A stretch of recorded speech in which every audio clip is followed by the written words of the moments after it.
Tumaas ang ranggo ng Pilipinas pagdating sa Global Innovation Index ng batayan sa World Intellectual Property Organization ng United Nations, kung saan mula sa 59th spot ay umakyat ang bansa sa ika-56. Ayon kay Department of Science and Technology Secretary Renato Solidum, ang naturang index ay sinusukat paggamit ng science, technology and innovation ng iba't ibang bansa pagdating sa pagpapalago ng ekonomiya. Nasa 80 na mga indicator ang ginagamit dyan kung saan ikinukumpara sa iba't ibang mga bansa. Dito rin nakikita kung saan dapat kinakailangan mag-improve ang isang bansa. Ayon pa kay Solidum, kanilang pinagsusumikapan na mapataas pa ang ranking ng Pilipinas kung saan nasa 132 na bansa ang kasama sa sinusukat ngayong taon.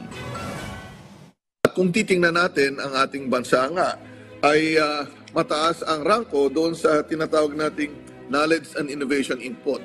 Kung saan yung mga export natin ay talagang high-tech. No? Pangalawa po, sa high-tech export sa Pilipinas at nangunguna tayo sa creative goods export. Pero kailangan pa nating paigtingin ang ating technology commercialization upang lalo pang tumaas ito.